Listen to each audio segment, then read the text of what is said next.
this is from Ivy Patton. Any thoughts on gap year travel, alt ed for young adults? Not in lieu of college necessarily, but as a way to better understand yourself before the enormous investment of a college education. Furthering the truth that not all classrooms have four walls and not all people are cut out for desk learning. So perhaps the question is, do you think college is a must? Well, let me back up and comment on the lead, which was related to gap year. I think that almost everyone would benefit from having the option of a gap year in the United States. And I would love one option for that gap year to be national service of some type. That could be Peace Corps. It could be volunteering with a national nonprofit like Teach for America. It could be military. It could be anything. But, and that was actually suggested on this podcast. So I've absorbed a lot from my guests, but I do think a gap year, whether that is traveling abroad, whether that is doing something in the United States, but stepping outside of the four walls of the classroom to really gain life experience that broadens your thinking of the world and the people in the world is tremendously, tremendously valuable. As to the question of whether or not college is a must, it's hard to say that anything is a must. There are always exceptions, right? So I can't say college is a must. But what I will say is that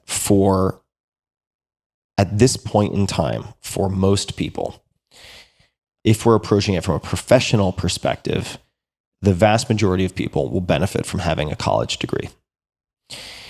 There are always these tales of the Bill Gates, the Zuckerbergs, and so on, who drop out of Stanford or Harvard or wherever it might be.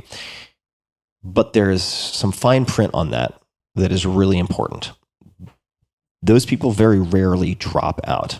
They are not burning their ships. They're taking a leave of absence. Many of these schools will allow you to take a leave of absence and come back and finish your degree at any point in time. That is not the same as dropping out. It is also not the same as not going to college.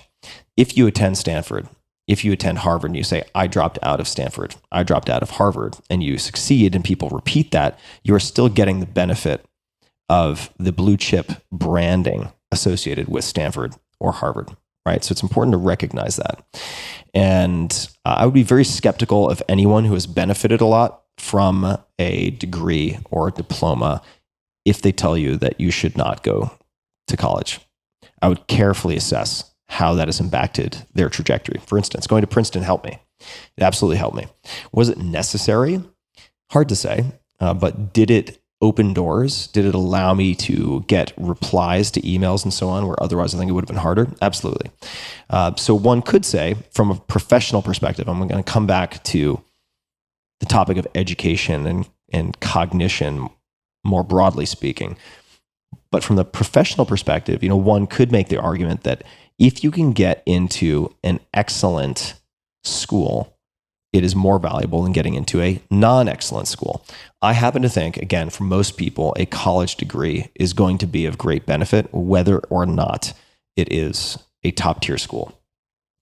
When it gets to MBAs and things like that, professional degrees, graduate degrees, if you are doing it for professional advancement, let's take a look at an MBA program. I think that the value of an MBA is dramatically lowered if you are not going to one of the top 10, 15 schools in the country who are well known for their MBA programs.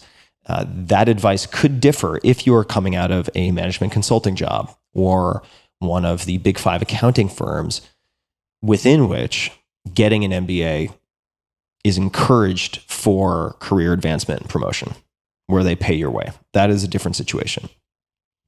All right, let's come back to the broader question. Do you think college is a must? But now let's look at it from the perspective of what I would consider, in the most literal sense, not in the typical sense, a liberal arts education. So this again differs a little bit from technical degrees, but I never received a technical degree, so I can't really speak to that. I do think that going to a school, and I'm not going to say it's a must, but going to college, being forced to take mandatory coursework and then depending on your department, having required coursework and course load broadens your intellectual curiosity. I do think, at least in my case, you end up taking things that you expected not to like that you really like. You take things that you thought you'd like that you really don't like. You take things that you thought you'd be terrible at that you turn out to be pretty good at. You take classes you think are going to breeze that completely kick your ass. And I do think that broader education with assignments, how old-fashioned am I, are really valuable to someone in that phase of life, that being the age range of an undergrad, because you don't know what you want, even though you might think you do. You don't know what you're best at. You don't know where your life will be in 2, 3, 4, 5 years. And it is absurd to think that you have comprehensive self-awareness of your strengths and weaknesses. You simply don't. And you're not cognizant of where you have the greatest potential either. In that case, I do think there's a benefit to college, so to speak. Now, could that take the form of something online? Yes. Could it take the form of something in another format? Absolutely.